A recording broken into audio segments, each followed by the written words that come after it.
Hi everyone! Today I'm going to talk to you about my matron goddess Hekate. Who is Hekate? Well, Hekate is a liminal goddess, meaning she lives between worlds.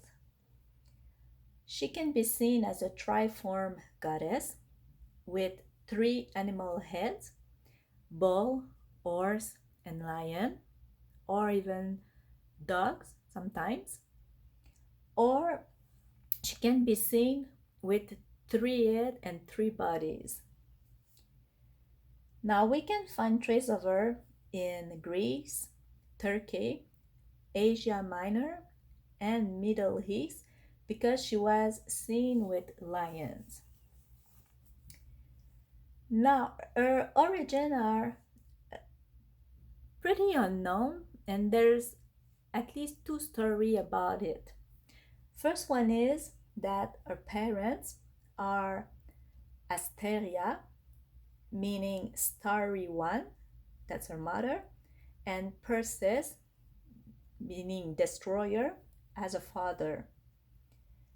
Um, she's also the cousin of the twins Artemis and Apollo because their mother are sisters, which is Asteria and Leto. Now, um, some says that she's a virgin goddess, while others says she was married to Ites and that she had two daughters, Circe and Medea, and a son, Aegialus. Now, that's one story. The other one is that Hecate was found in a basket in a crossroad. She was abandoned there. So that's why that she loves the crossroads so much, and the kids and mother, and she protects the family. Now I don't know if which version is true, but it it makes sense. Both of them make sense. Now you can take the one that resonate more with you.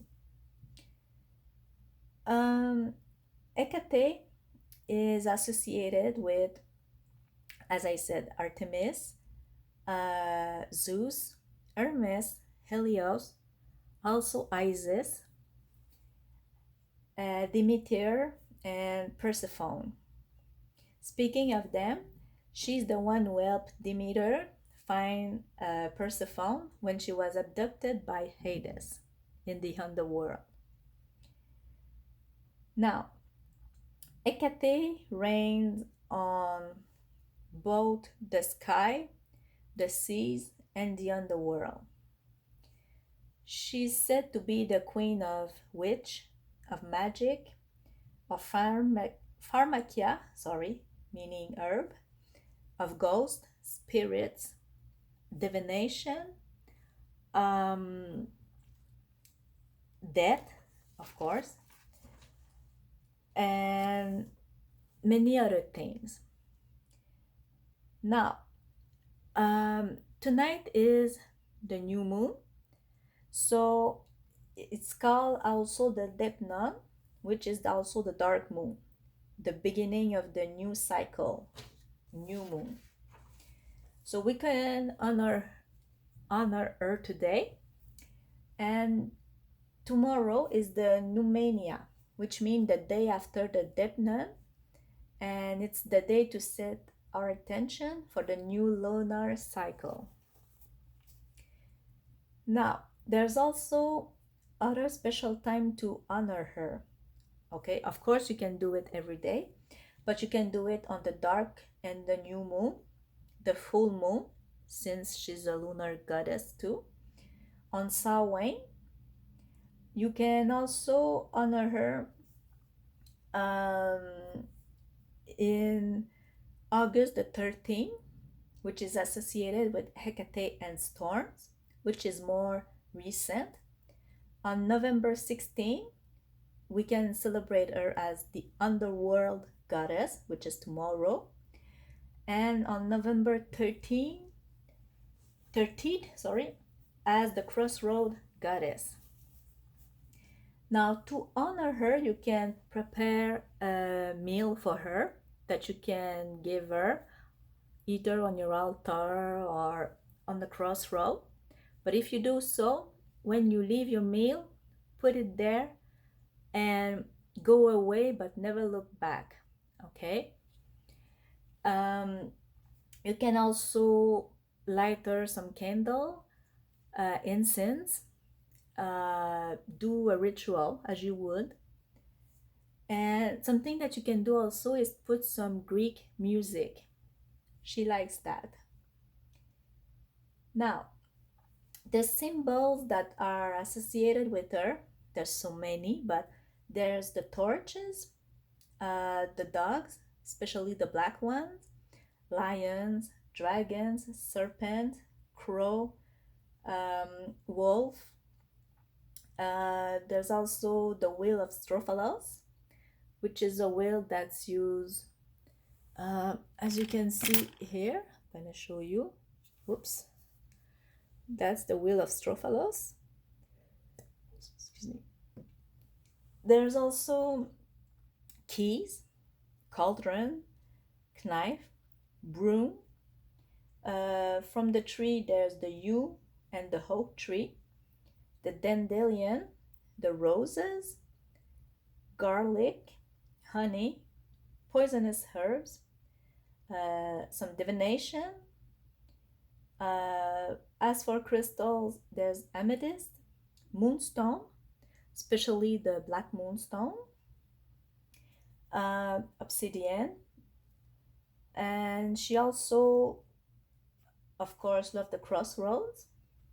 The color is black, purple, silver, and orange. I'm going to tell you why. The number is 3 and 13. Now, why I say orange is that because I'm going to tell you a little story. Once I wanted to make her a candle, a purple one. So I asked her help to make the purple really a purple. And then that's what I ended up with, some kind of orange. Now, at first, I was, well, surprised and wasn't sure to keep it, you know. But then I remember that I asked her help. So that's the color she gave me. So that's what she wanted. So I kept it and she seems to like it. And also, she loves everything that you do for her. Okay, it doesn't have to be big, but she loves the special things. As for example, some incense I did for her, and also a special rune set that I did for her. Okay, I'm gonna show you. Now, this I use specially for her. You can give her some flowers, things like that. You know, it's another way to honor her. And well, if you don't have a statue like this one, what you can do is you can take a picture like this that you can find on the internet and you print it. Then she will love it. It's a good way to honor her. So, also, she's a really great goddess to work with. As for example, if you want to learn about herbs, then you can use her pharmakia epithet. So she will help you learn and work with them. Okay. Now, something you should know too is that she will choose you. Okay.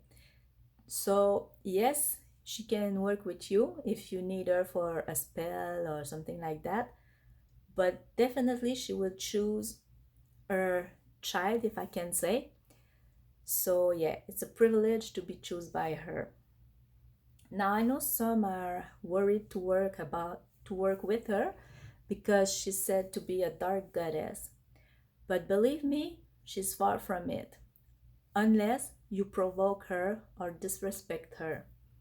But if not, she's a great, almost motherly goddess, if I can say.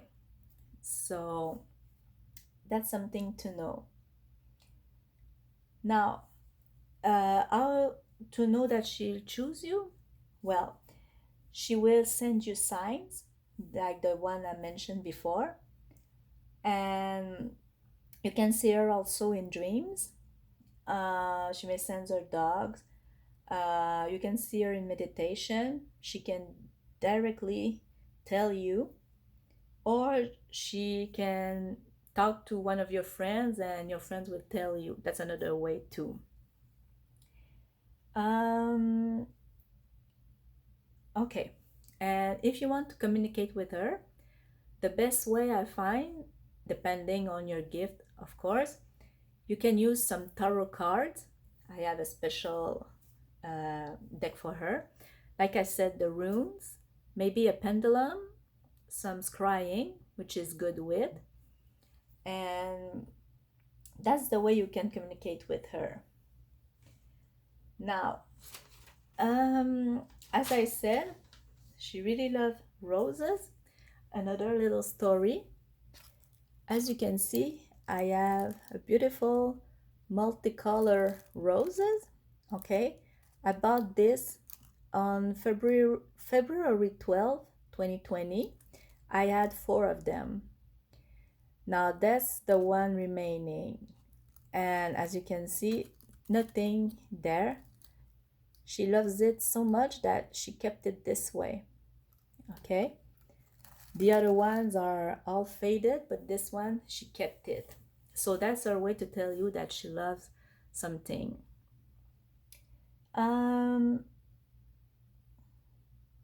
Okay. Now, if you want to learn more about her, there's 3 books I have. Now, on a scholar one, a little more from history, if I can say, is Hekate, Liminal Rites by Sorita Deste and David Renkine.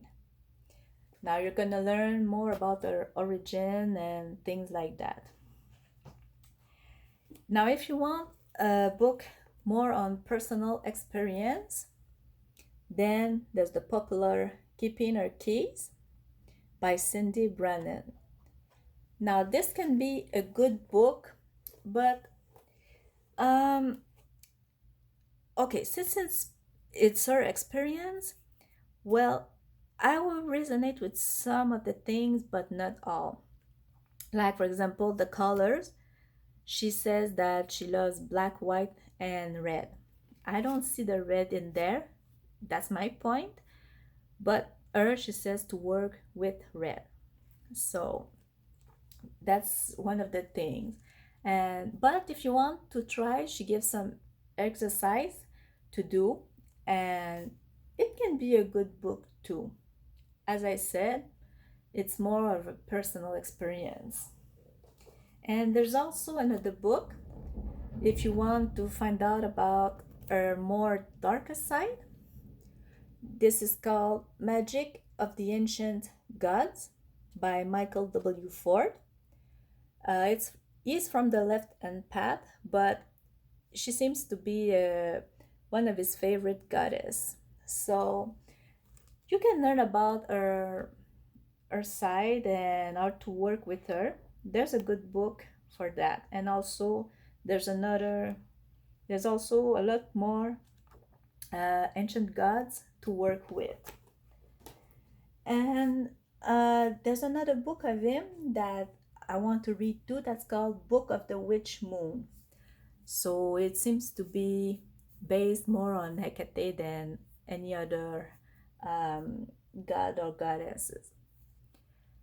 Now, I hope that this helped you find more about Hekate, and that will maybe, if she wants to work with you, that you won't be less afraid to work with her. That will help you. So hope you enjoyed this. Thank you for watching.